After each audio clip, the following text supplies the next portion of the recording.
fiction. Check Black's law addiction.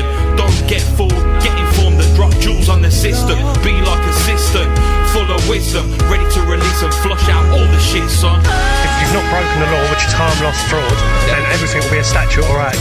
They'll ask you your name, just say to them, am I being detained or am I free to go? And that's all you have to say. I'll tell you what to look up online. Look up information regarding free man on the land. No. This is all the law information that's coming out.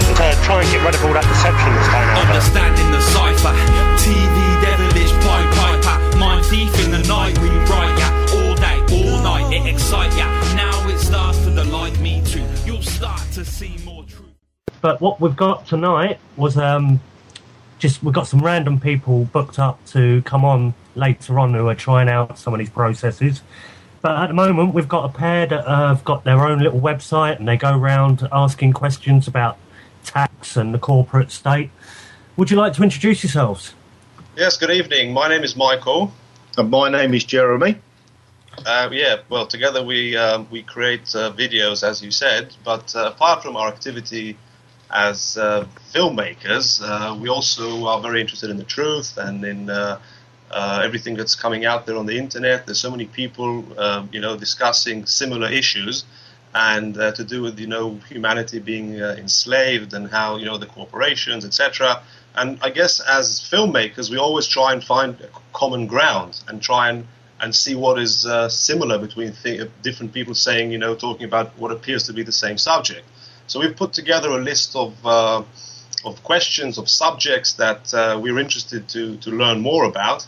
And from what we noticed, you, Dom, seem to be in this for quite a while. I mean, you've been for a few years, and from your YouTube videos, we noticed that you know a lot about these legal issues, which we thought we might discuss with you and get more clarifications on.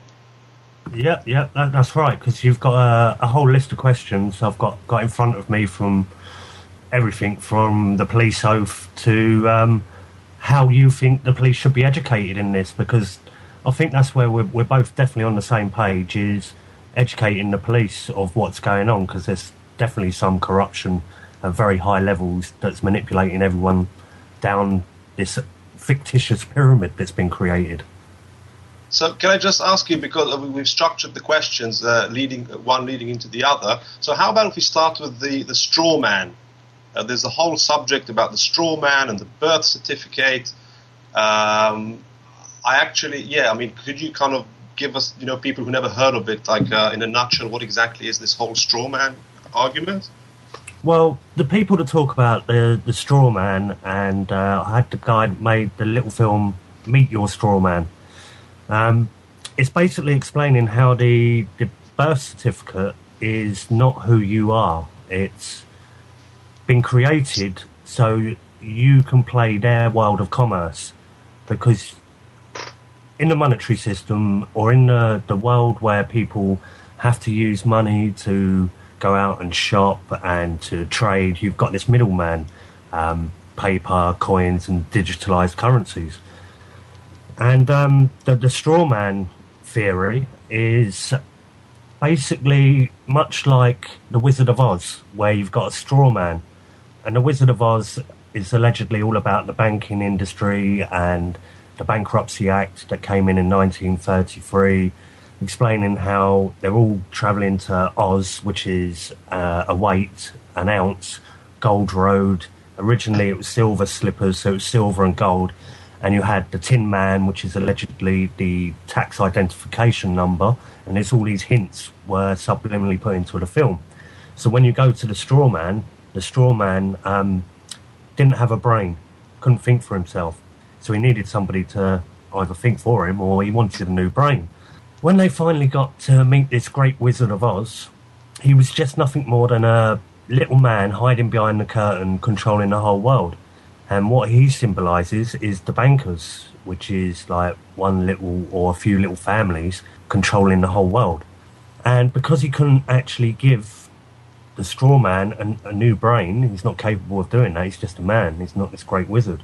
He gave him a certificate, and that's where the straw man sort of like story comes from.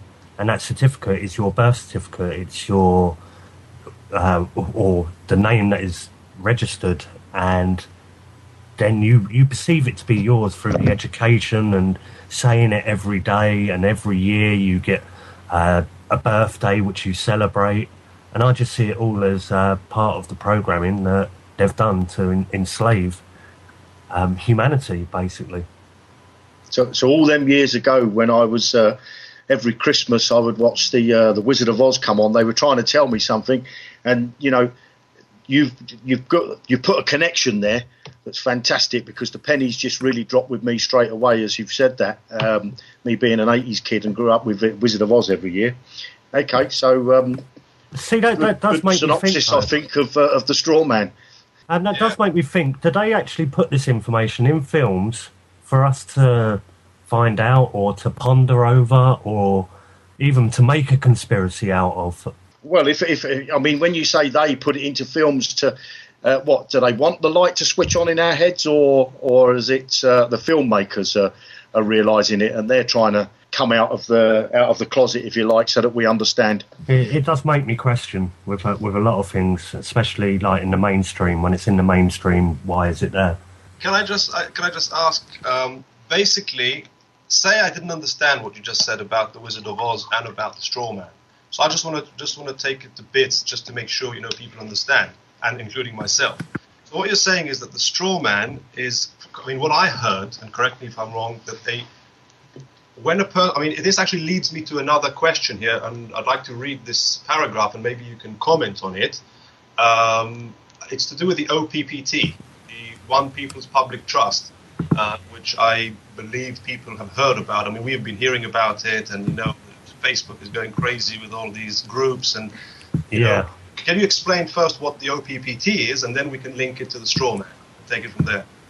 See, I've been trying to get people on that really do know stuff about the One People's Public Trust, because I've only just heard of it recently as well. The information seems to have gone viral, but to me, it's they're saying that they've foreclosed on major banks and corporations doing UCC filings.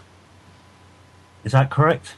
Yes. I mean, on the 25th of December of last year, from what I understand, there was some filings, filed into UCC law that accused or foreclosed on corporate governments and corporate banks and corporate entities in the main. So how. Obviously, I can see we've looked into it. We've seen the filings. We're talking to lawyers, and they said, them filings have been made, but we're not sure. The powers that were are still acting as things were before. So, go on, Michael. Yeah, the way I understood it is that according to UCC law, which is the Unified Commercial Code, apparently is the highest kind of law, which is international law, which enables trade between countries. And apparently they claim that when the bank forecloses your home in England or any other country, they actually use UCC law to actually foreclose on you. Now, what they've done, they have another thing about UCC law. If one entity claims something against another entity, then the other entity has to rebut it. Now, if they don't rebut it, then the claim stands as law. So what they did, they basically created an entity defined an entity called the debtor, which allegedly incorporates all the corporations, banks, and governments, and the OPPT brought a claim against them through UCC filings, saying that the debtor has committed treason against humanity by enslaving humanity by running private money systems, therefore enslaving humanity without humanity's knowledge or consent. Now, obviously, these were not rebutted, therefore they stand as law. And what else? Another thing, they went a step further and they created courtesy notices, whereby people who owe money to banks can actually use, or banks or anybody else, any other commercial entity, which apparently has been foreclosed on, they could use this courtesy notice to basically communicate with the person chasing the debt and notify them that the organization they claim to represent no longer exists, Therefore, it's personally between these two people, and then you start claiming them. And that brings me, it reminds me a lot about things that are mentioned on the site. What is it called? Getoutofdebtfree.org. So I was wondering if you could explain more about that. Well, I've been talking to people like who are against this OPPT. They're saying that the One People's Public Trust will be playing a position of a trustee in the corporate world and want all property to be going to them rather than, let's say, the Bank of England has like a body of trustees and it's like creating all this fictional money. Who's to say like power corrupts and then absolute power corrupts absolutely? So if these guys from the One People's Public Trust have set all this up, are they not going to get control of a huge amount of power and wealth? Well, according to what I heard the other day, Caleb, who's one of the three trustees, there's another lady called Heather, and I forgot the third person. They suggested to dissolve the. I think they mentioned that, to dissolve the trust, because really, at the end of the day, they're very spiritual. They're actually taking spiritual ideas and they put them into to legalese at a very high level.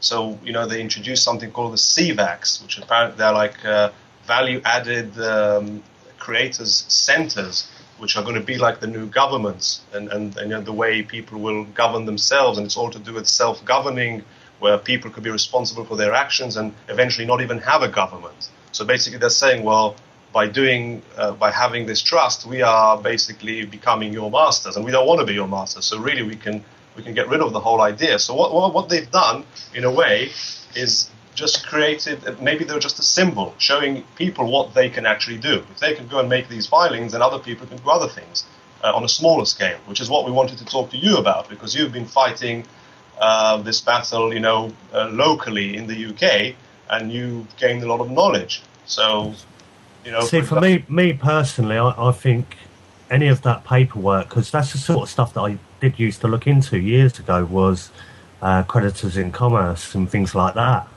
And the way I saw it, and I had a huge debate with one of my close friends at the time, and he was totally right, that if you're going to go down that route, and I'm sure you know yourself, then it's a lot of study every day and a lot of paperwork, especially if you're trying to file these paperworks onto the system, which is a machine, and they fire back paperwork at you. And it's just a repetitive thing where you've got to keep going at it by filing paperwork back at them, back and forth, back and forth. And I don't see that as being free from the system, because if we're supposed to be natural beings and enjoying our time here, then surely that whole system they've created is there just as a distraction from life. And that's what makes me question about the OPPT, is these guys that set it up, who are they? Where have they come from? Where's all this knowledge come from? And what sort of weight does their filings actually hold?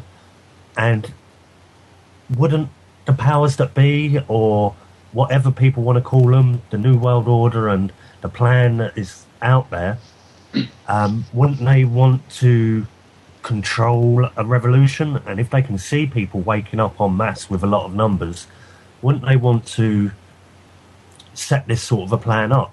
Could it not be a plan of theirs? Fair enough. So I guess at this point we agree that we don't understand exactly what the OPPT are and what their motives are. The fact of the matter is they have caused a lot of interest amongst many people who are getting involved and jumping on the wagon and trying to be part of a change. And I think you hit the nail on the head there as well with jumping on the wagon, because I have seen people actually making videos saying that they don't fully understand this One People's Public Trust, but they're copying the filings. And it's like, hang on, you don't understand it, but you're copying it because it might sound good.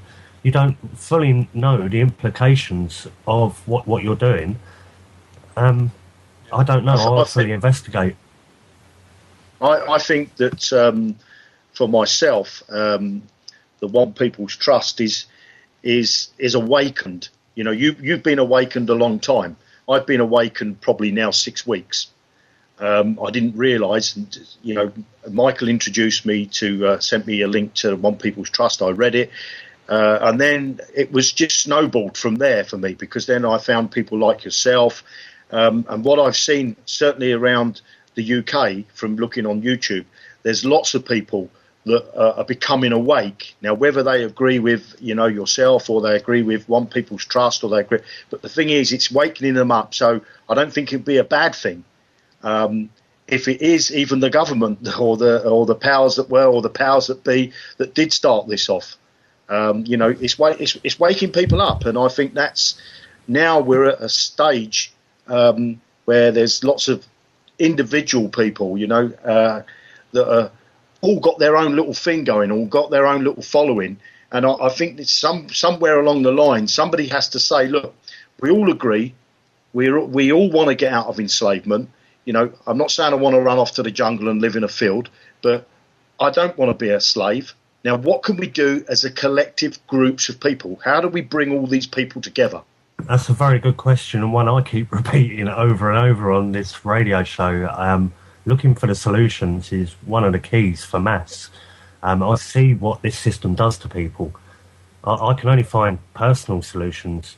Sorry for not being able to find a better word than personal solutions, but like my solutions couldn't necessarily fit anybody else, because to operate in this system called society, where they have this body of rules, and the straw man, the name, the connection to that system, the connection to the monetary system, and all the rest of it, it's very hard to break free from that. I see people daily contacting me and asking what I think they should do, and it's hard when you can see the system for what it is, and if people are not complying to that system, but they're doing it with property like registration of cars, for example, people that have tried to do that, and how honourable it may be to not need a driving licence because like you think you're a sovereign being. The system is corrupt, and it will still take the vehicle off you, and sometimes you may get away with it, but huge percentage of the time they're going to eventually take stuff off you and keep coming back. And that's what I've noticed time and time again. And my solution is, I don't actually own anything, so what can they truly take from me anymore? So you're basically saying there's a solution for people who have things, who own property, and there's a solution for people who don't. So maybe we can look into both options. And for example, let's just look. If I'm asking myself, what is the problem?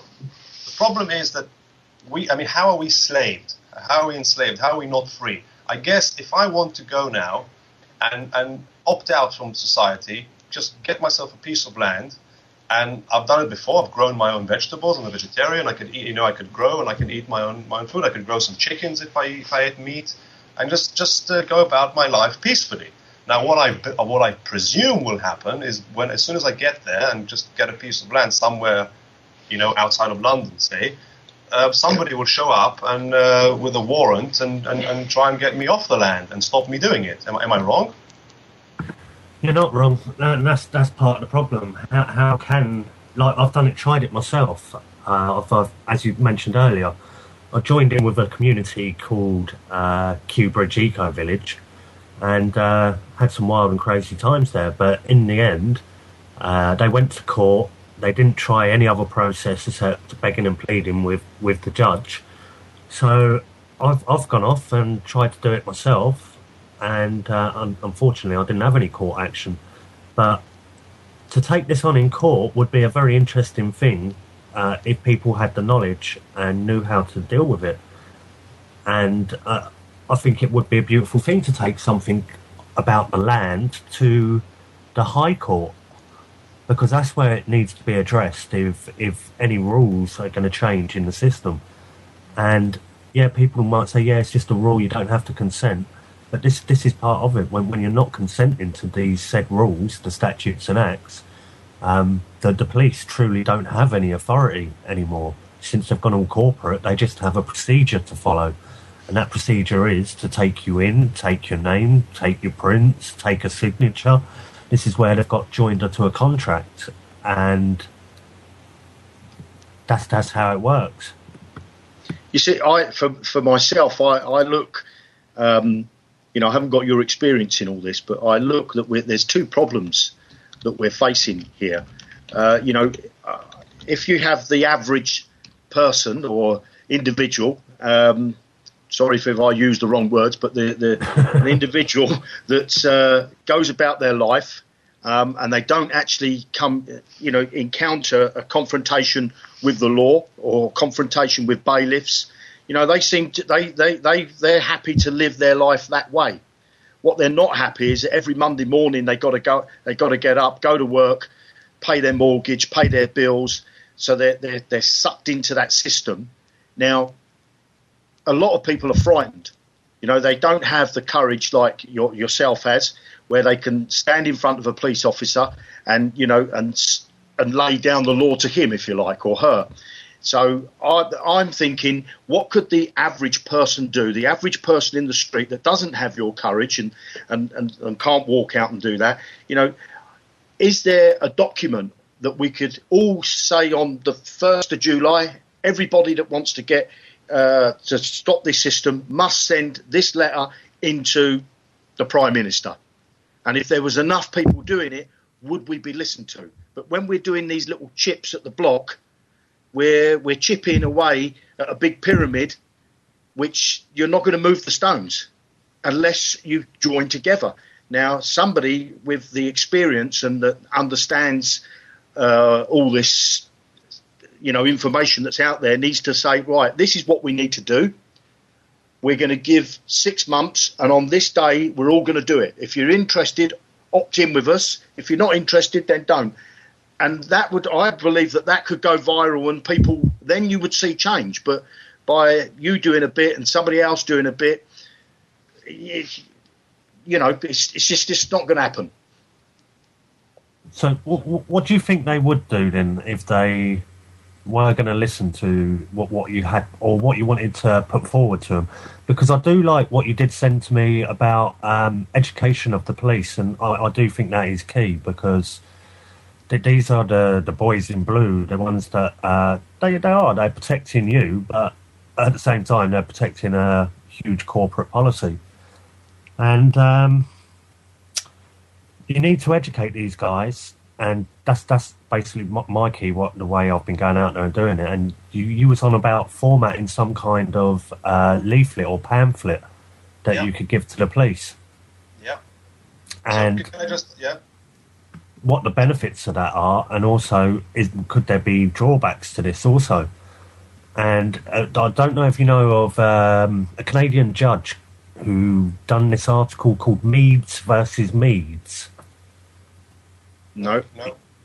Okay, well, this Canadian judge has basically gone into most of the aspects that people put out there, from Dean Clifford to John Harris, myself, and then they've touched on most of it, and it's sort of like a judge's aspect of how to deal with these people that are going to come forward with these procedures or processes within a court system. So they are preparing for people that are willing to stand up to the system in many, many ways. Okay, well, could it be more specific? Well, basically, this Meads versus Meads is lined it out, guidelines, basically, for the courts. And if all you got to do is Google Meads versus Meads, it's a huge document that's basically telling other judges, if you've got this sort of process coming up, then this is how they'll say it and how they'll believe it. And I think it labels a few cases that are out there as well. And then you go a bit deeper into it and look at the case law where people have actually gone up and tried these sort of stuff. And obviously, Meads versus Meads is not going to show like any success stories in there at all. It's just going to show how to defeat these sort of procedures and processes. So that's bad news, basically. No, I don't take this as bad news. What I take it as is these are the guys that are truly bar accredited, and they've got all the super duper books in front of them. They've got the education to get them into these places, so they hold the key too. Now, if they're drafting up these documents, you can read into it and then learn a lot from them. Can I ask you something very specific? So let's go back to talking about educating the police. there's a very basic issue to do with the oath that the police take, and then common law versus, I think, is it civil law, or what's the law that is not common law? Well, that's it. It's the statutes and acts that require consent to be given the force of law. And people say... Explain to us as if we've never heard it before. Let's really lay the whole thing down slowly and explain every part of it. Okay, well, the Law Society has its own language, which you are aware of, and it's called legalese. Now, these words look and sound like English, like person. We think a person from a young age is your brothers and sisters, next man, next woman, when in legalese a person is defined as a corporation. Now, all their statutes and acts are acting upon the person. So if you're giving them that name that's on the birth certificate, you're representing the corporation. And that's what they need. They need your consent for it to be given the force of law. And how they get your consent is by saying, what is your name? And then you say the name on the birth certificate, you give a joinder to it by the date of birth, and you give them a signature, which is contract. Now, how this is in legalese is you've got a statute. A statute is legally defined as a legislated rule of society of society. And a society is legally defined as a group of people joined by mutual consent. So, have you ever consented to be part of a society? Well, every time you use that name, you're consenting to being part of that society. You use banknotes which have got the Queen's face on it, coins which have got the Queen's face on, stamps, bank cards. It's all tied to that system, and they're letting you use this system that they've created to enslave you. Okay, so again, there is common law that you explained it. So that's the difference between. And so, what is common law? Unlike yeah, and common law. That's the thing. It's supposed to be no harm, loss, fraud, and breach of the peace. And a lot of people say, well, where's that written? Which is a very good point, because there's not written within law to say it's common law. But like the statutes and acts are pretty clear. But then again, it does become clearer when you look at somebody. If it's a civil offence, then they might not necessarily arrest you on the spot. But if you have broken what is said to be the common law, which is harm, loss, fraud, then like they can arrest you without needing a name. If you murdered someone, for instance, which is committing harm, then they can lock you up without even having a name, I'm sure.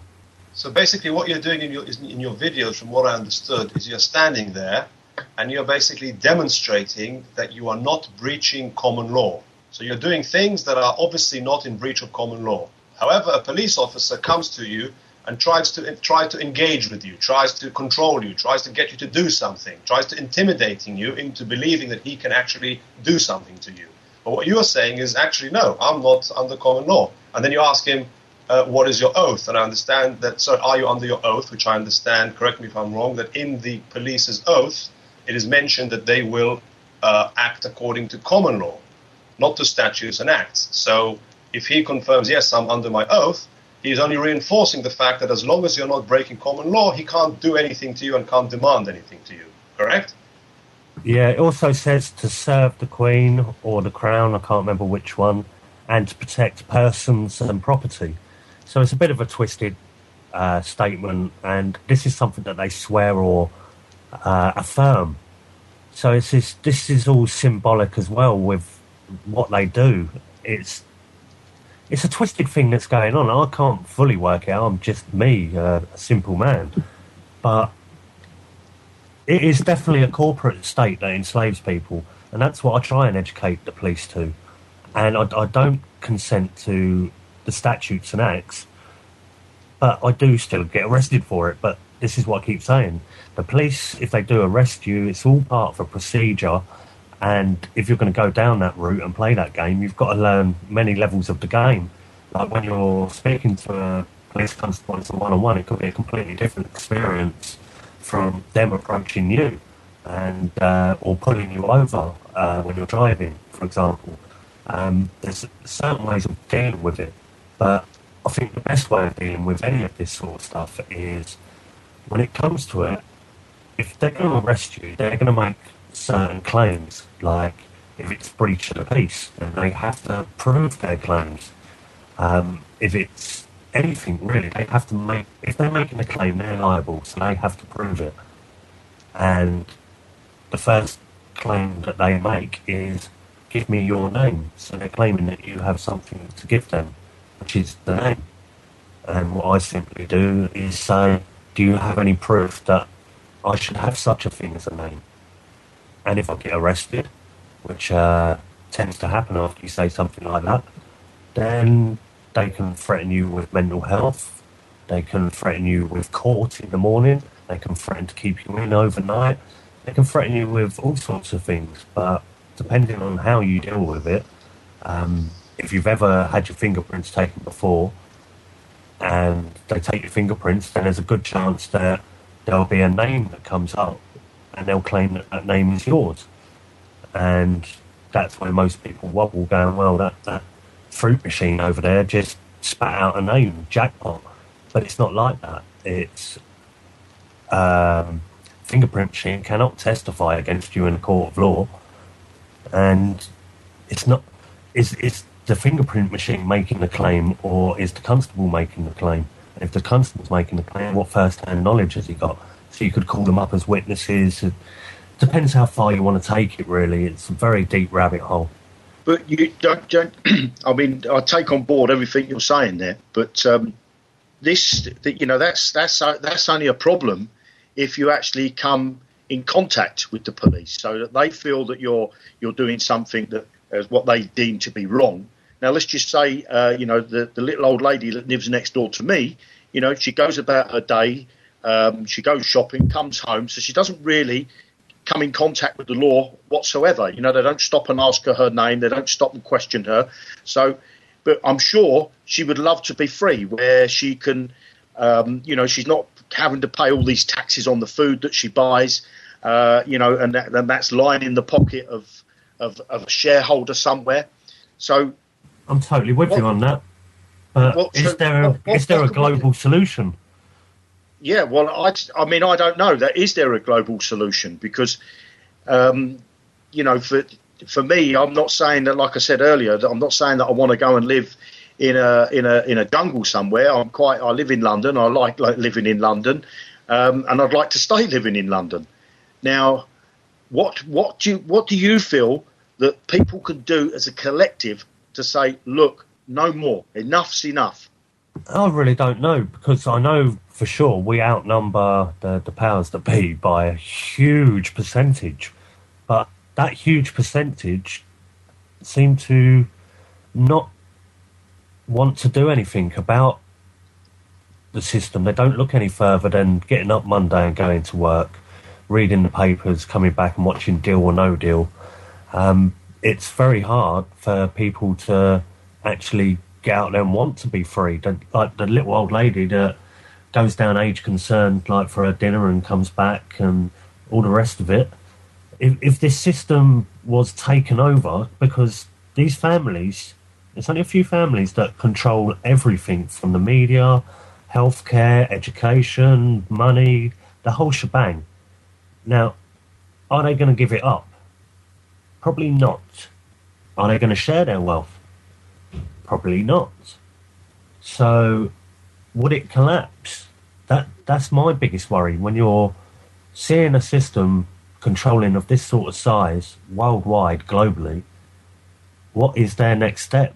And that's why I'm so skeptic of anything that comes out, because it does make me question who's created this, for what agenda. Even the stuff that I've done in the past, going out there with the police and that, I wonder if I'm actually making it tougher for people that don't actually know this stuff. And as for the people that don't know this stuff, like the little old lady that's never going to get in contact with the police on that sort of a level, Does she see herself as a slave? Interesting. Can I just focus once again and ask you, if you were to meet a police officer in a pub, let's say, just one-on-one, let's say he's your mate, and you want to come to a police officer and you say, I'd like to know, if you need to tell the police officer, listen, I'd like to tell you something that you probably don't know, and that thing is the following. What will that thing be, based on your encounters with the police?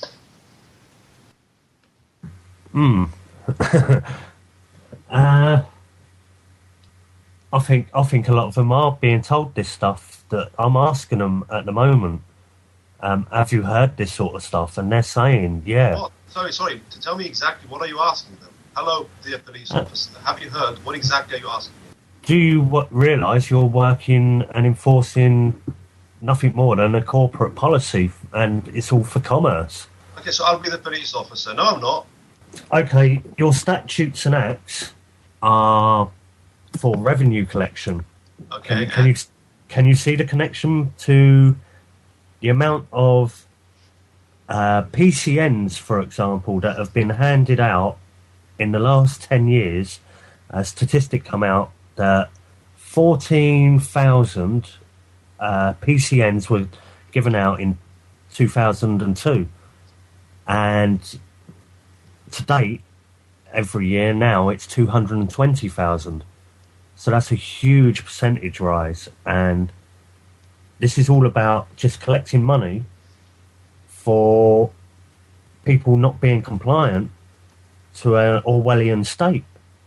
Yeah, but what's that got to do with me? I'm just doing my job.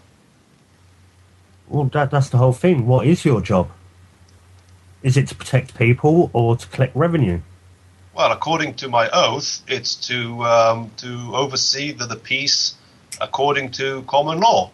So what's the problem? Well, that's the thing. Statutes and acts are only acts of law. Yeah, but I never get involved in statutes and acts. Don't forget, you came here to tell me something. So you're not getting to the point. All you said is that that somebody up there is trying to get more parking tickets out there so that they can collect more money.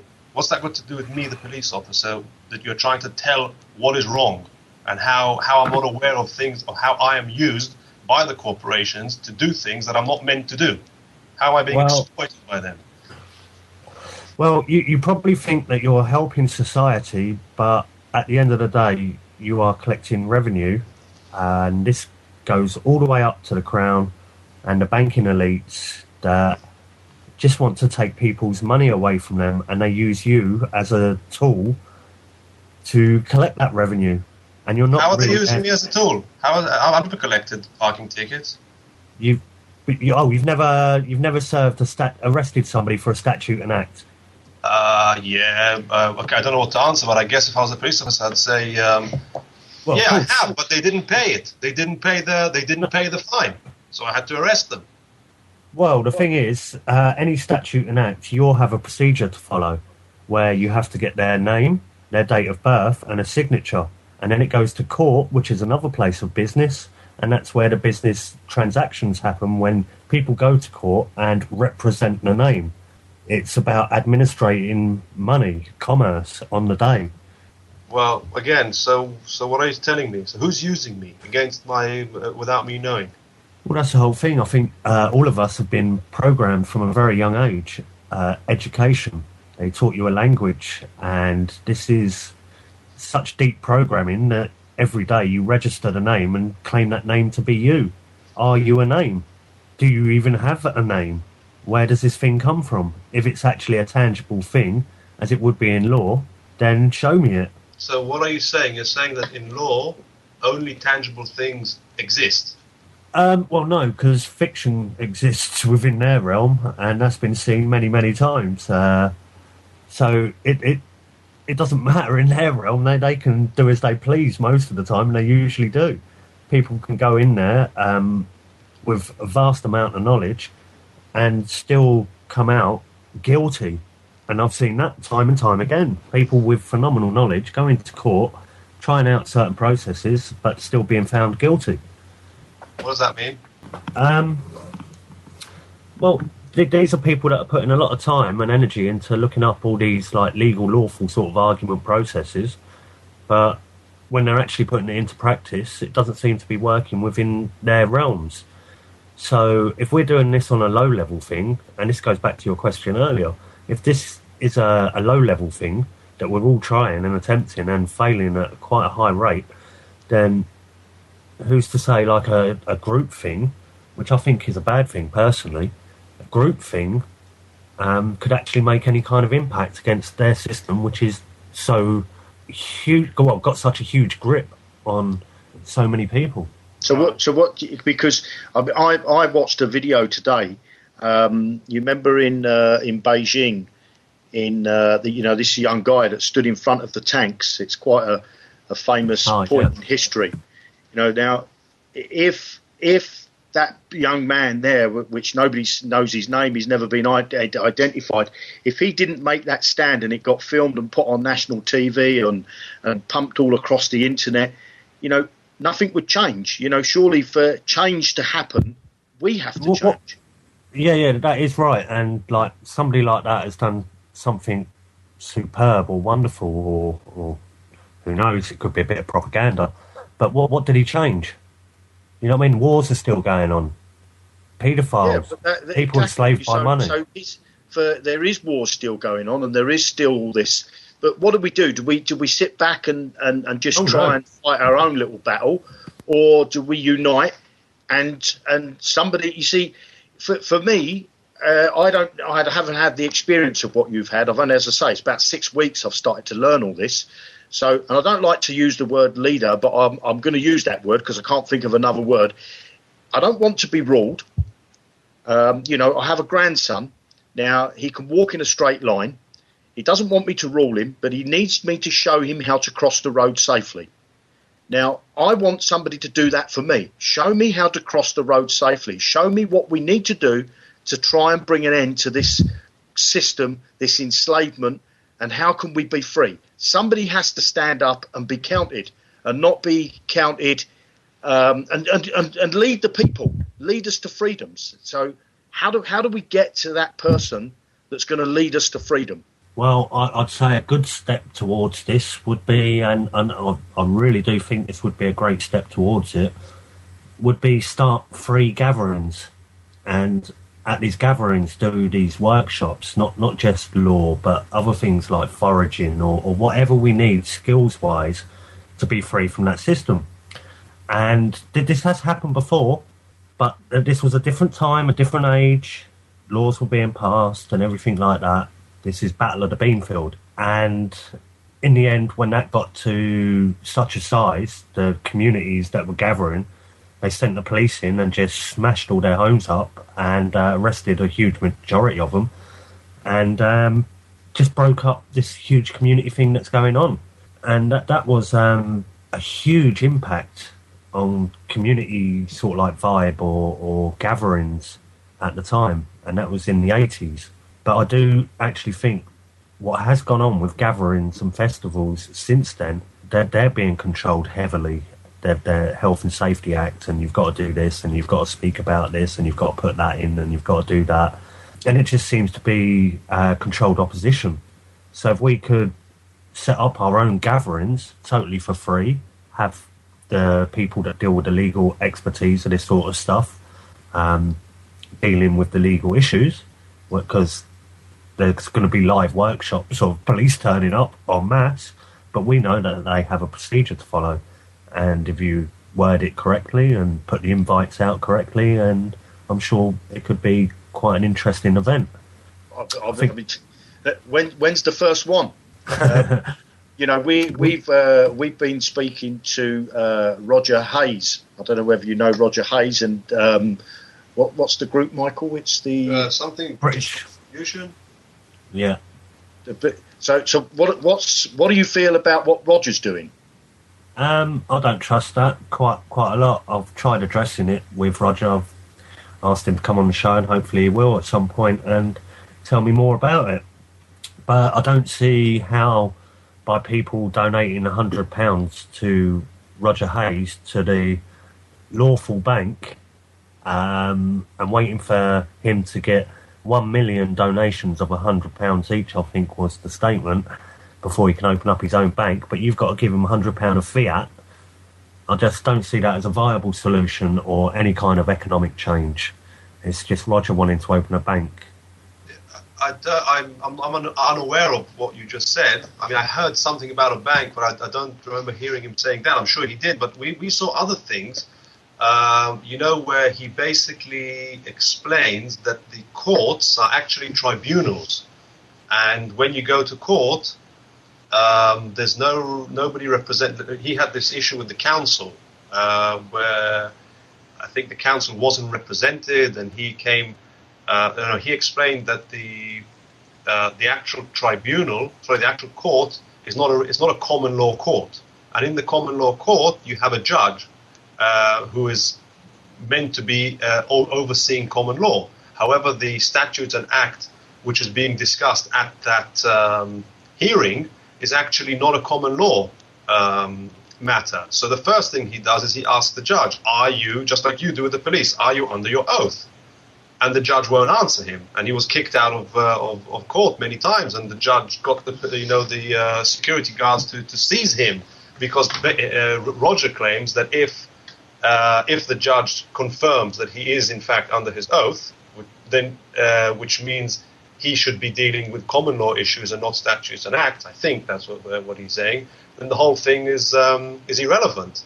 And if he says that he's not under his oath, then he's just like a common man, like anyone else. And therefore, it's a win-win situation for Roger. Another thing he did is, according to Magna Carta, he actually arrested the judge. I mean, I saw this YouTube video the other day, how they do a citizen's arrest on a judge who I think claimed that he was under his oath. But I don't understand it completely. I thought maybe you could explain. Do you believe that propaganda will be used by the truth movement and certain people within it? I don't understand the question. You believe you saw a judge arrested? Yeah, I guess, yeah. I mean, your questions, your question actually makes me doubt it and almost say no. But at the time, yes, I believe that's what happened. Yes. Well, basically, that was just a huge charade. No judge was arrested, and Roger still had court cases after that, and he was made bankrupt, and he spent a couple of weeks in prison. So I don't see how promoting that sort of a process is any type of success, personally. No judge was arrested. In fact, 5 people were arrested.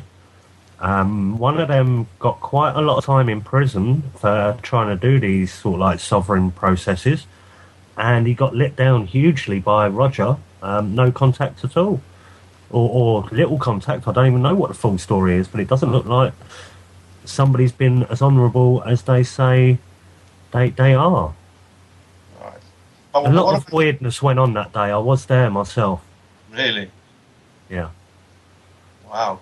So what exactly happened? I mean, can you explain the technicalities? I mean, what exactly his claim is in terms of the judge not being the court tribunal? Can you explain that? I have tried this before myself, going in with notice of intent and a claim of right and affidavits, and actually saying, oh, this and that, and unalienable rights and the rest of it, are you on your oath? And they don't listen to that. They do shout at you, they do walk out of the room, and they will still serve a warrant for the arrest of the name. Now, the procedure is that even if this name is a legal entity, a fiction, there's still a procedure to follow. So the police will come and look for you to represent the name, and then it will go round in a circle again. You'll get arrested and you'll go back to court. You might even spend a night in the cells at that point, but then they'll sentence you at some point, and then if you don't pay your fine, or if you're going to try and pay it by accepting for value or promissory notes, good luck to you. I think promissory notes is the way to go, really, if you're going to look down that route. But there's a lot of study if you want to go and be tackling the system on that sort of level, because they've been doing this for thousands of years. And we're just picking up the books in the past few decades, reading them and going, hang on a minute, we've been lied to. So to go and tackle it one by one, like you said earlier, you're just taking away a little chip of the block I do think that's making a huge effect. I'm noticing it in the police every time I see the police, and I know that I am pretty well known to the police. Like, even went to this protest down the Bank of England yesterday. 2 coppers walked past, and I said afternoon, and one of them went, "All right, Dominic." It just made me laugh, and I had a little chat.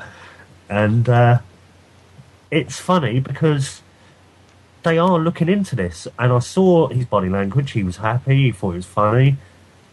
So they're looking into this on a level that we are.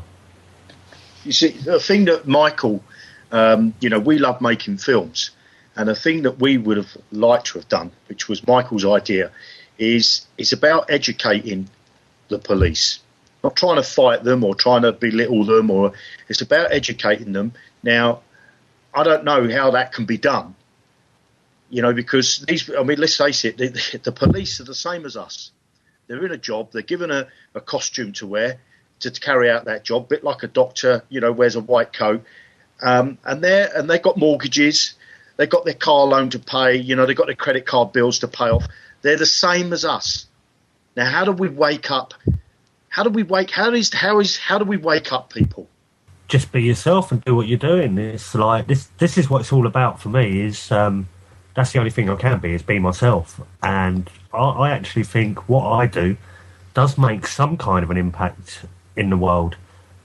I hope it does anyway, otherwise it'd be a complete waste of time. But I think I have. The way I get a lot of contact from people, and I was talking to someone today about process that they tried out, and this was all freemanisms and the rest of it, and it's really good to know freemanisms and the difference between admiralty law, because that's what the statutes and acts is all about, is the world of commerce and the admiralty connections to it, and maritime. The birth certificate is like the vessel that goes to the dock and births, and you're handing over your property at that point.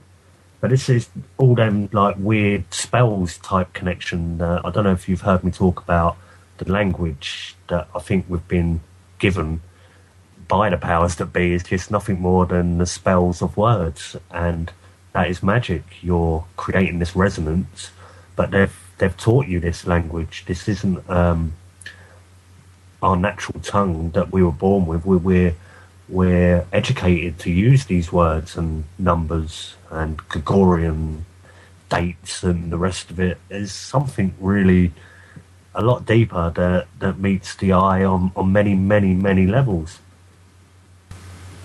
Yeah, there's a guy called Dean Clifford. Uh-huh. I know he's Canadian, I think, or American, and I watched a few weeks ago one of his YouTube videos. I mean, the guy he holds classes, and he stands there with a whiteboard, and he really explains in detail all these concepts that you seem to know very well. And to be honest, every time you mention it, I mean, I've heard those things you mentioned, but I don't really understand. I can't repeat what you've said, to do with the straw man and the birth certificate and, and common law and oaths and all that. I just heard those words. Now, what I recall vaguely explains, which reminds me, you just mentioned that they're trying to make a connection between the body, I mean you, the person, not the person, the human being, and the birth certificate name.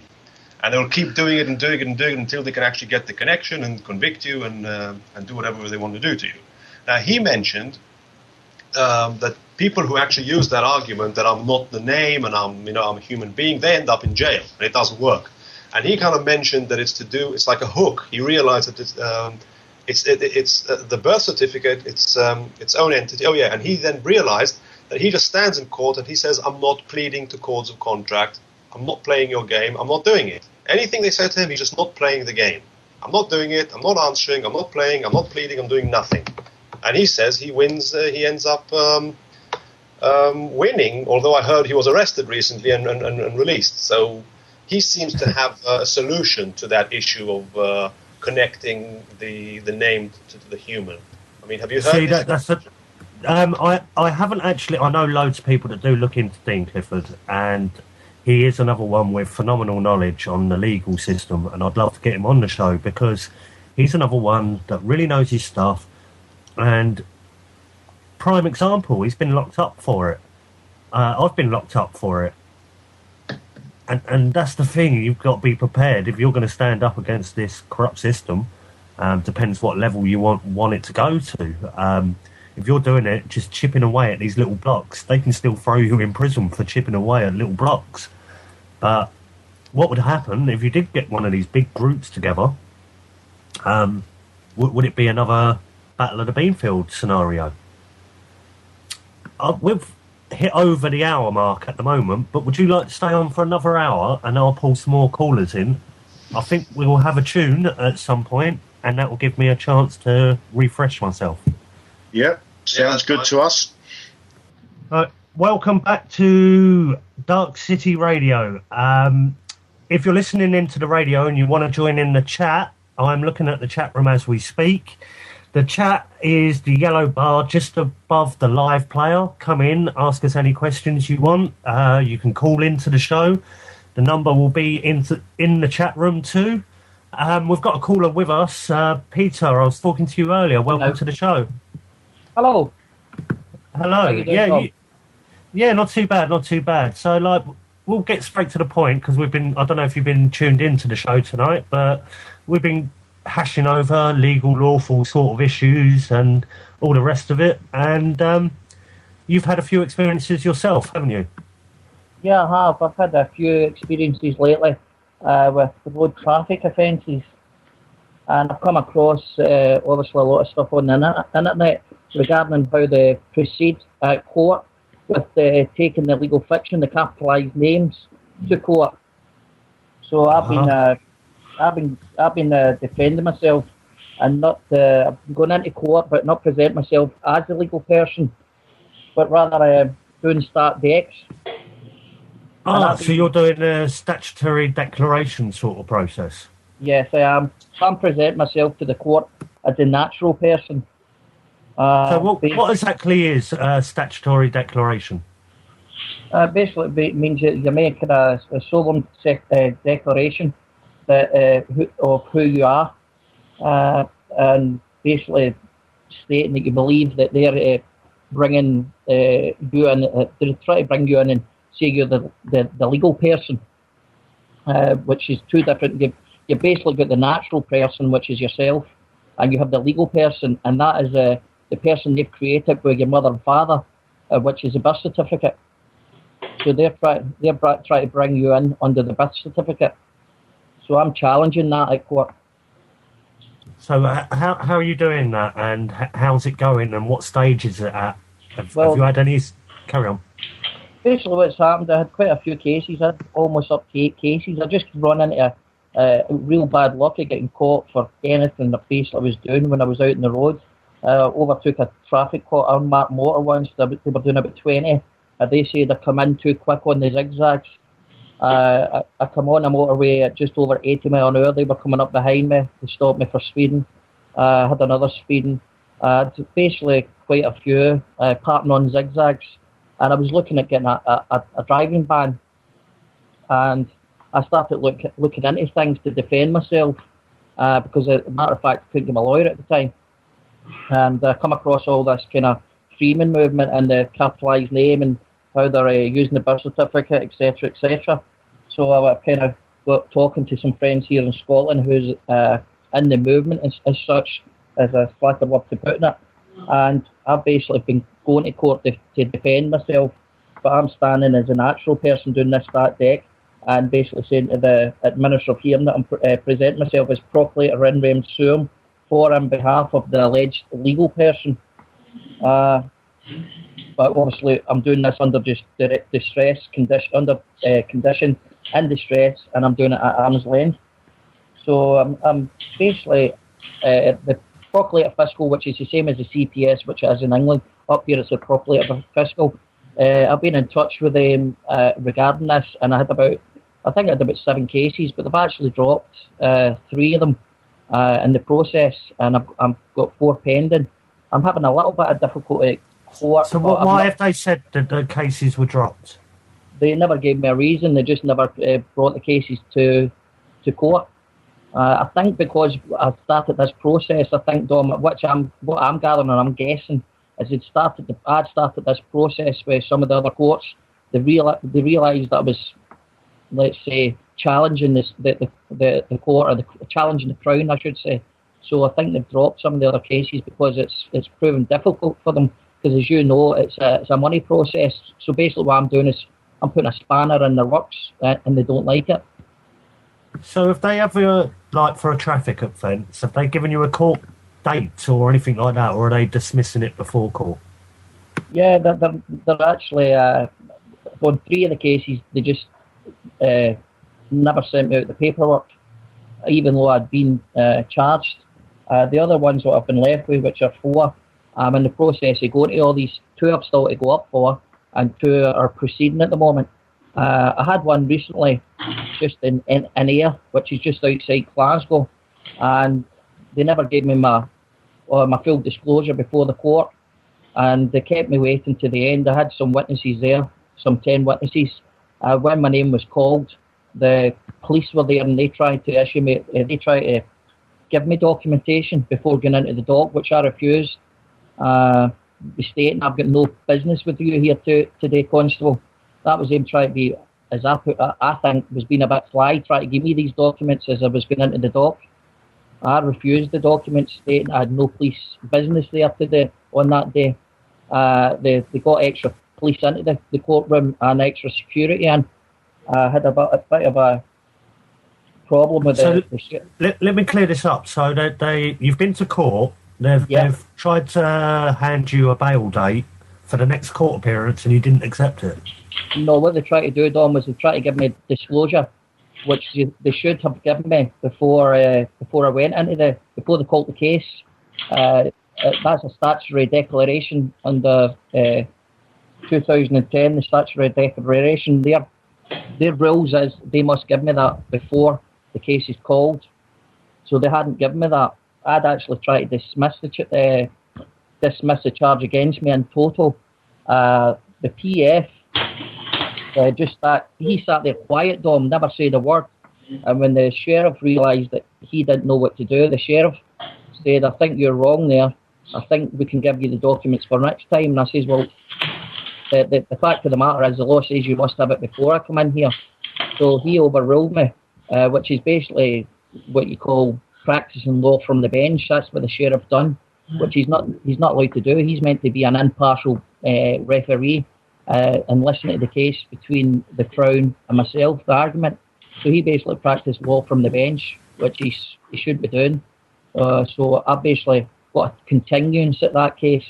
But since then, I've come out of the court and I've appealed it to the higher court, and that's where I'm up to at the moment.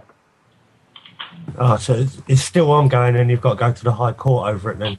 If Jeremy and Malcolm are still on the call, always join in at any point if you've got any questions, because I know you've got many more questions on your thing that you wanted to ask as well.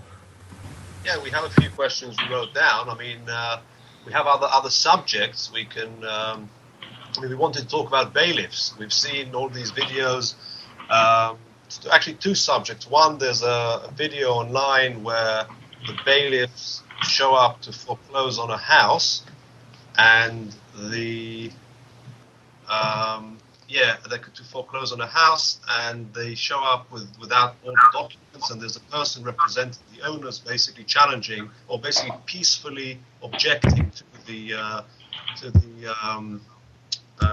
whole process, and then the bailiffs are being violent, verbally towards him, so he calls the police, and the whole question is, will the police be on the side of the bailiffs or not? And after a very long drama, they end up leaving.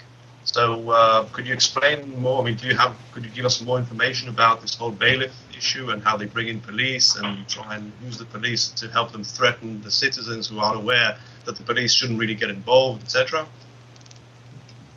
Yeah, I have seen that video you're talking about, People versus Banks, and it's a very good instructional video on how to do it and how to keep the bailiffs away and how to keep the police in check. But a bit of a reality check of it is that they still got evicted not long after that event. The bailiffs did come back. The police totally ignored, and they let the bailiffs use force. And this is what happens. This is how the system is. I've been there myself with evictions, helping friends, using exactly that same knowledge from People versus Banks. You use things like the Criminal Law Act and use certain case law upon the police. It's great to show them that these high courts have said this and said that bailiffs cannot use force, they cannot do this, they cannot do that. And every case has its own merits, and with the case that I was dealing with, the police are supposed to be impartial, but we've got actions of the police caught on video where they're blatantly not being impartial, and this is quite clear and evident. But the bailiff still went away, and at the moment we're just waiting to hear if there's going to be any more action, because it's not heard anything where the bailiffs came round near enough every couple of weeks to this guy's house and harassed him, and he's got court cases ongoing at the moment, which is just more harassment from the system. I think we've got somebody else that's joined the call at the moment. Would you like to say hello, introduce yourself? Maybe he hasn't. No, he's there. I've asked him to mute. Joel, you can unmute. You're live now, mate. Difficult. Anyway, okay, so whilst he works his mic out, where was we? Let's get back to some of your questions. Okay, well, more questions we had to do, well, the OPPT, but actually, have you seen a film, a YouTube video called Frequently Unanswered Questions? No, I can't say I've seen that yet, no. Right, okay, it's an Australian film, and basically it's about a guy who's trying to import a car into Australia, and he talks about the whole process, how they try to tax him, and for his air conditioning, etc. But the point of the story is that when he started, he noticed that the Australian symbol is actually a private, it's a copyright symbol of Australia. And he found out there's private companies behind there, so he started challenging the, what did he say? The customs. He asked the Australian customs to prove that they are real de jure government. In other words, he reckons that they are not the real government. They are a private company masquerading as the Australian tax authorities, and he's asking them, show me who you are and prove to me that you are who you say you are.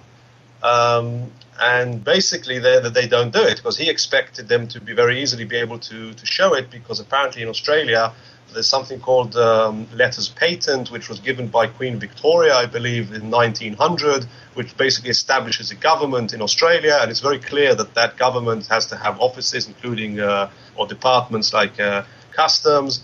However, what he says is the existing customs is not the real customs. It's a company registered in the US. Yeah, so he's asked them, who are you? Who are you?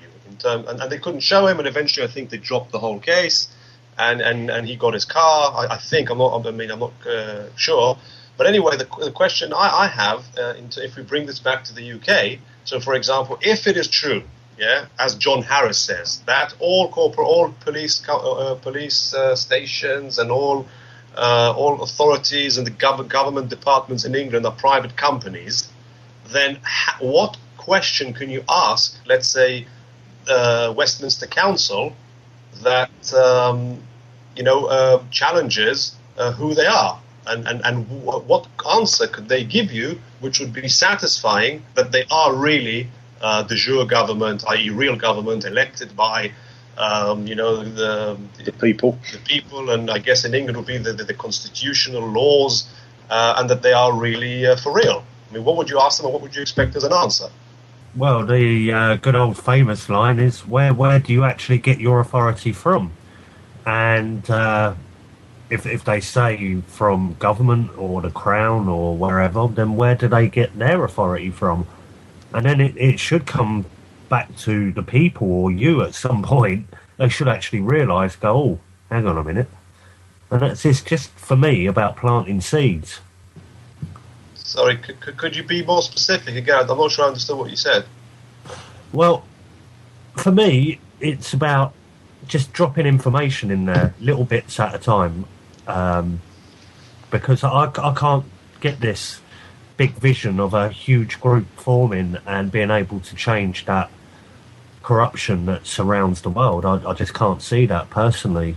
When you sit there, if you sit there like you say from London, I've seen you doing films in Hackney, and I know Hackney pretty damn well.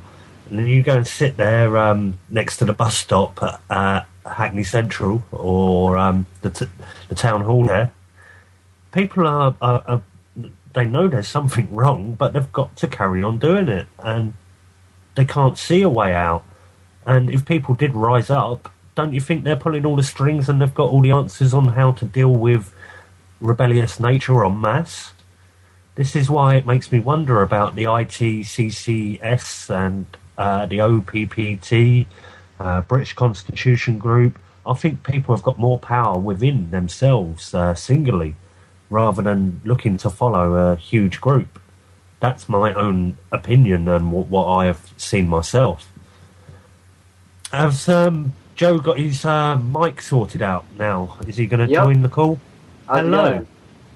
Yeah, not too bad. Yeah, I was just wondering what your thoughts were on the Disclosure Project led by Dr. Stephen Greer, because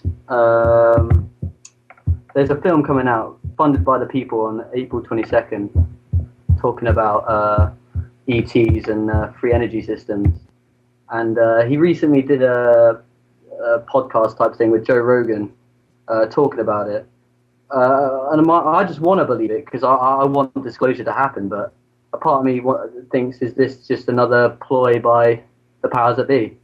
Well, are you talking about disclosure on aliens, UFOs and technology and things like that? Yeah, because the way I see it is the thing that's holding us back is because all our money is based off this black liquid we burn in cars. I mean, if that disappeared and we had abundant energy for everyone, like, it'd be a better step for freedom, I guess. I'm totally with you on that, and energy devices that could improve the planet. There are many things that are a solution out there, but it doesn't get into the mainstream. It's written off or whatever. They control all of the mainstream and information that's flooded out there. They control the whole of the internet, even all the stuff we look at, which makes me question, we've got all these wonder cures and things like that and all these energy devices. Why ain't people actually using them then when we know about them? True. But I mean, the thing that gets me, and if it is true, this what they're talking about, they have an alien body, and they showed like a little bit in the trailer, and they've got like a world-renowned skeletal scientist, and it's only got 10 ribs in it, and it's not on any database, it's genomes. So I mean, if it is an actual alien, then that'd be pretty funny. See, at the end of the day, when you look at things like the grey alien, for example, apparently the first drawings of grey was done by Aleister Crowley. So it makes you question who's putting all that information out there. Yeah, true. I mean, I'm not sure what to believe, man. I really am not. And they put out there all that new agey stuff, which is basically what a lot of seem to be truthers put out there as truth. And it's, for me, I'm unsure what the truth is, like the huge truth, because there's factual stuff. This is confusing. It's like you look at stuff out there online and there's stuff to discredit it and stuff to prove it. Mm-hmm. So it's about finding your own truth and your own solution to stuff. And when you're looking at UFOs, aliens, things like that, I remember many years ago this guy in a pub, and I said, I believe there's life forms on other planets and things like that. And he said to me, well, if you're taking that into account, then you've got to also take into account that you could be the first life form on a planet. And it's like, it's a fair point. That's true. So is there much solution into finding out whether aliens are real or not when we have, on a human level, got solutions to energy devices? True, but the way I see it is, the point he tries to make is that the technology has been around that harnesses the ether that is abundant, but it's been suppressed by large oil companies and all that. But I mean, theoretically, if you had free energy, you could then grow, you could grow food in massive columns of light, and then I guess that would benefit. If you had that sort of technology, you could even manipulate the weather. That probably already happens, doesn't it? With the harp and all that. Well, that's the thing. You know who created harp? I don't know specifically the brains behind it, but I know it's in Alaska. Well, we'll soon see how quick somebody will type his name into the chat, because I know for sure that harp was created by a scientist 100 years ago, Nikola Tesla. Oh, is he the guy who did it? What? I didn't realise that. Yeah. Basically, he created all these frequency devices that are being used now by the modern day military, like frequency weapons. Yeah. Microwaves, things like that. No way. He was a very intelligent bloke, and he wasn't an alien. But yeah. Now, I'm actually looking down the side of all our truth movements and circles. How much of that truth has been pre-written for us to actually delve into and play out their little game, even along the legal, lawful stuff that I look into. I'm actually trying to look at the base roots of this free man movement and the people that were putting it out first of all, and trying to find out where all this sort of information exploded from. True. Is it another one of their plans that they're actually laying out before us, and even myself has been a puppet in their little game? I know, man. I know it's a crazy world, but I mean, what I'm concerned with, the biggest thing, apart from hopefully aliens will exist one day, but the biggest thing I'm kind of worried about is the figures, they just don't add up. How long is it going to be before shit really goes down, and before we get to the better stage, we've got to go through some turmoil. I don't think it has to happen, but I'm pretty sure it will happen. How long do you reckon it's going to be? Well, I think the zombie apocalypse is going on now. You walk into Tesco's. Aisle 3 in Tesco's, yeah.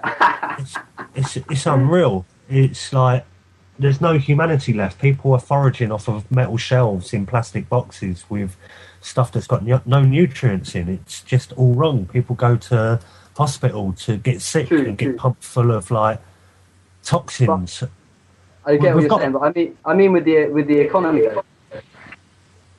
We've got another caller coming as well. I don't know who that is. This is just one of them random nights where our guest let us down, and it's been going really, really well actually. So everyone that has called in and joined in, I do thank you muchly, and please join in at any point if you want to add anything. But we've got another caller that's just added us. Who's this? Hello, Don. Hello. Hello, can you hear me? Can indeed. Yeah, just going the way the conversation's going with the old energy thing. And yeah, it's something that I look up quite a lot on, you know what I mean? I was just wondering if I could add a little bit to the conversation about all this free energy and why we're not using it and things. And it's basically when you look into it, and Einstein's got it wrong. A lot of people think that Einstein actually got this wrong, and his theories don't add up when it comes down to when they hit the quantum physics and all that, you know. And that's where for the last 100 years we've been heading down the wrong path in science, and scientists are just starting to realise that when quantum physics isn't equaling the same as what Einstein's theories were saying. Does that make sense? Well, go on about what you're talking about energy devices and what you know about what ones are viable to use. Well, there's plenty out there that they've been given away free on the internet. If you look, you can look up for something like a simple device like a Bedini schoolgirl circuit and motor, and that basically you can take a 12-volt car battery and run a motor, and it will charge various other car batteries. So from that, if you've got enough car batteries, you can run your old house on a 12-volt system through an inverter and run your things like that. But as long as you keep swapping the batteries over, that information is available there. Do you know what I mean? Anybody can make one of those, and there's millions of YouTube videos where you can download the plan. You can download all the schematics, which are really simple. It's actually called a schoolgirl circuit. This guy John Bedini helped a neighbour's daughter enter into a competition in her science, and that happened in the 80s. And since then, he's made better motors and improved the designs. But the simple schoolgirl will supply you with energy by using, being able to transfer energy from one battery into a coil and taking energy out of what was known as the ether energy and back into the other batteries. It's called negative energy. There's huge studies on it. They all know about it. Physicists have known about it. And in modern electrics, for the last 100 years or so, they've tried to compensate the negative energy. They try and stop it from happening in all modern electrics. And that's where they're going wrong. Do you know anything about the Tesla Earth cap or the Earth battery? Well, you can make batteries out of anything. If you could get a simple experiment you could do dead easy, is if you've got like an ice, the ice trays that you get for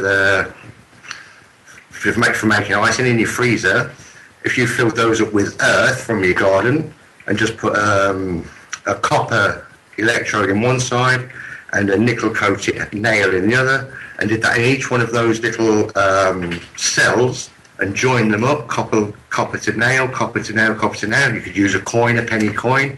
You would produce enough electricity to run a calculator. All you need to do basically is make sure that soil's moist. That electricity is there. That's an earth battery.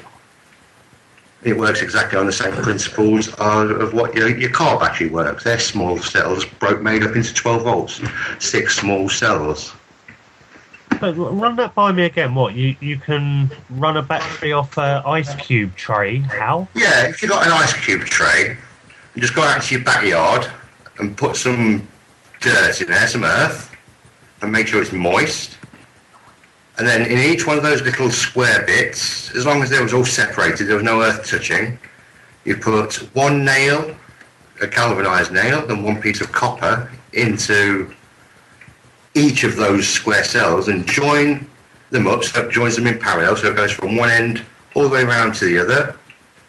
The electricity coming out of there would be about 1.2 volts and a few milliamps, enough to run a calculator, a small light.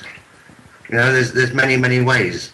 But the energy is getting suppressed for the simple fact is, it is true what your other guest said, I don't remember his name, but if you could have a generator that powered your house in your airing cupboard and you didn't pay for power, the world's your oyster. Power is the key. I'm not getting that though. How do you get electricity from Earth in ice cube trays? Well, it's basically what's happening there. It's just a chemical reaction. You get electrodes pass through, and it amplifies through each cell. It gets a little bit stronger. It's exactly the same if you lined a load of car batteries up. But that's just a small amount of electricity. You can't really do anything with that. Likewise, if you just strung, this is Tesla technology as well. This is things he discovered at the turn of the 20th century. If you just strung a wire between two trees and then another wire stuck into a good earth, you can bury something like a car radiator, which you get a good connection with the earth, and you'll get between those two wires, you'll get a connection. You'll get electricity. Sorry, Lee, can I ask you a question? Yeah. Hi, Michael speaking. Michael. Hi. I don't know. I guess you've heard the discussion we had previously. Excuse me, Michael. Excuse me. Lee, can you mute your microphone when you're not speaking? We're getting feedback from you, man. Yeah, sorry. And if you can back away from your microphone or turn it down slightly for us, about 50%, that we'd really appreciate it. I want people to hear what you're saying, Lee, and you're overdriving, mate. Michael, please continue. Right, so Lee, as you might have heard in the first hour, we were talking about humanity being enslaved and different ideas or opinions of people in terms of how humanity is enslaved and whether humanity is enslaved, and the corporations and OPPT and the legal system in England that is trying to, the straw man argument, etc. What is your opinion about all that in a context of science and technologies that are being hidden from the people? I guess that's what you're trying to say. Well, no, I'm not saying that the technologies. I'm pretty much with Dom on this whole thing. It comes to a realization of you are the power. What power you actually lies in you as, not as a person, because we don't like that word, but you as a living flesh being. You are sovereign, and if you want to stand in front of a tank and stop a row of tanks, which was actually a bit of a propaganda piece, if you look into the history of that, like Dom tried to point out before, you stand in front of tanks, you can do it. You can do it if you want. Obviously, you face the consequences of your actions, but you can do it. But when it comes down to the power of energy, I don't think we're being misunderstood. The information is being withheld from us. I think we're going down we've taken a wrong fork in the road because we followed Einstein's theories. And Tesla, for example, everything you use, so much of today's technology, the mobile phone, the X-ray machine, AC, electricity, everything that powers, the lights that we use, Tesla invented, majority of it, fluorescent lighting. That was all his information. He stood up and said, Einstein, you are a fool. I've done tests to prove what you're saying is wrong. And he got laughed out of the room. This guy's a genius. He's recognised today as a genius. You try and look him up in history. They've tried to wipe his technology away, but they've kept all his patents for their use. Harp, Tesla, everything, mobile phones, the whole works, television, all Tesla inventions. He said Einstein was wrong. The scientists have followed 100 years of Einstein's theories. The God particle, it doesn't exist. They needed to exist for Einstein's theories to stand up. And it's just now that people, with the knowledge of the internet, with the information being available to everybody, people are looking and saying, whoa, these people were getting it bang on the button for today's knowledge. And they're using these old patents from the 1890s to solve today's problems. It's just amazing, and it's the internet that's doing it. And the same with Dominic and what you said before, in my opinion, is the Battle of the Beanfield. Those guys, their way of passing knowledge was pamphlets. They printed, they wrote letters to friends down the road, and a scene came together. Today we've got the internet, we've got Facebook, information passes, bam, bam, bam, bam, bam. We could so do it. If that revolution happened today, they could not stop it with the knowledge we have. That's my opinion on it. I do think a pamphlet or an information sort of leaflet that we could hand out to the police would be great. Now, one of the best things I have seen online to do with this sort of stuff is meet your straw man. And I say that because it shows you how this corrupt system is, but it's not like the free man on the land sort of full genre, because it doesn't tell you to go out there and serve an affidavit and do a notice of intent and a claim of right and do this and do that, which we have seen time and time to fail. But what this does is it actually shows you how the system is enslaving people. And if we can show that in a leaflet, it's propaganda for sure, but it's a way of pointing out to the police, look, something's going on and we do need you guys.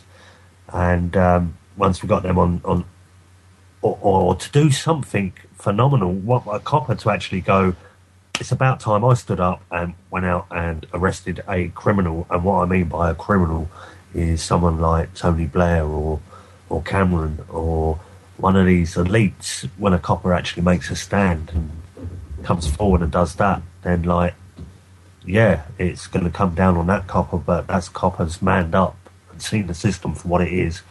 And that's when I perceive something big would have to change. Tom, can I just interject there, Jeremy here? You see, earlier I was asking you what can we do as a collective to help bring about change, and earlier on you didn't really say you had the answer, but I think you've just hit the answer straight bang on the head, and that answer is for someone to draw up this leaflet, and for people to go out and fund and have leaflets printed and give out in their own area. So we're all singing off of one song sheet, and we're educating the people. We're not trying to do things on our own. It's a leaflet that's been agreed by the masses. This is the best way to do it. And I personally would say, let's put that ball in motion. So basically, Dom, what's the first step to get the leaflet printed and designed? You're the expert. In fact, I do actually know someone that has got printing material, actually the whole gear to do printing, and I can contact him. If somebody's got somewhere to put this equipment to do it and use it, then I'm sure that we could borrow it to do all these printings. And what about in terms of getting people to actually give the leaflets out? I mean, you're joking me. Once we've created a leaflet and designed it and punted a load out ourselves, don't you think that people would want to print it off in a nice, easy PDF format and go and hand it out at their local police station and do what they see, right? Yeah, 100%. So I'm going to be the first person to hold my hand up and say, let's get this moving. I don't know, we find out how big this equipment is, how big, what place we need to put it in. You would need. Sure. I've been told before, because I put it on offer to people before, but they didn't take up the offer, which is really shocking. Because I'm not going to say who or what, but like this would need basically a small room or a room to put all the equipment in and then move around to use it. It can print off a phenomenal amount a minute. It's top of the range. Well, not top of the range, but it's really good. But how big you see? Because we were talking earlier. Like Roger was saying that you mentioned that he said that put £100 into his new banking system, and we can then get out of the old banking system. Now, I mean, I'm serious about being free. Okay. Now, I'm not a rich man, but if it meant that we had to hire something, pay rent on a building to put printing equipment in, I would certainly donate to that. And I'm sure if there's other people around the world and other people around the UK, I should say, and there's transparency so that there's, nobody's making a profit out of this. Do you think that other people would be willing to make a contribution? My contribution would be to carry on doing what I do, and if these leaflets, I would be well actively involved. So the thing is a lot of people do see it as monetary contribution, but I think by a contribution, if people could say, yeah, well, there's somebody that's instantly said, I'll print 1,000, so that's 1,000 done. Even if only 2 people out of that 1,000 actually go and Google a little bit of information on these leaflets or look into it a little bit deeper, the resonance will start rising on that. And I do know that what is actually happening is we are resonance and a frequency. This doesn't really matter, this physical realm, but whilst we're here, we may as well enjoy it. But for the resonance that carries on after our physical body doesn't exist anymore, you're carrying on this. It's like an energy, a frequency that's going to carry on. So surely you want it to be better for future generations, as this is what you truly are anyway. You are just part of that. So by contribution, if I don't go off the rail with that, somebody's just said, I'll print 1,000. I know for a fact that I would hand out more than 1,000. I would be involved in putting it together and setting the guys up with the printing equipment. If we can get on something like that, and I know we can, then we can sort that out before even summer starts.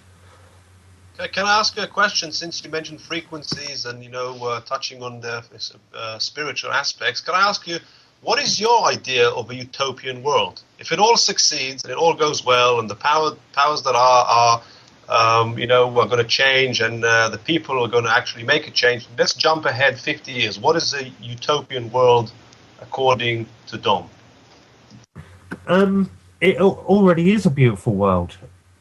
The thing is the corruption that the people are focusing on, especially people within the so-called truth movements, and that's when you start to see the ugliness of the world. And yeah, it's good to know that all that's going on, but the world is actually a very beautiful place. Nature, the real world, connection with other people, offline, gardening, foraging, interactions, helping other people randomly, just because you want to, not expect anything from it. I think we're losing that kind of thing, community spirit, eating dinner together and things like that. This is the things that we are losing, because when you sit around a fireplace together and have dinner and communicate, you're telling people your skills, and that is a way of commerce. Information should be like what we should be trading and just sharing it freely. And we could be a super race en masse. You don't need this hierarchy system that is there controlling people. And I know this, but for 50 years, then what would have to happen within that 50 years, I believe, would be a collapse at such a fundamental scale that something good could come from it.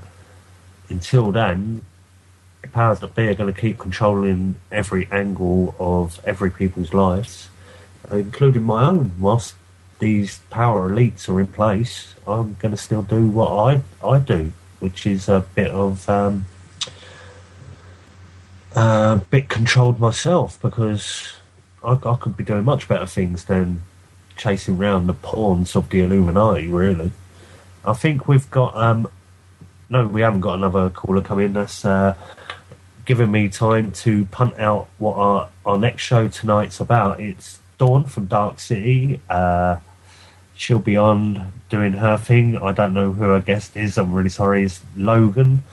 It's Damon Leff is the guest tonight. He'll just be talking about exposing, his campaign against witch hunts. It's not just his. Obviously, he's director of the Pagan Rights Alliance. So his group has been doing advocacy work to do with that. So you've got Dawn afterwards with pagan rights and witch hunts. And if anyone is listening in that's been turned into a newt, then you might find out where your rights are from this witch hunt.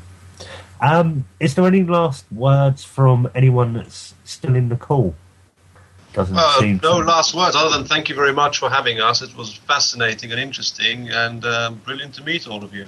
And I would definitely like to speak to you more about the leaflet. Yeah. Okay.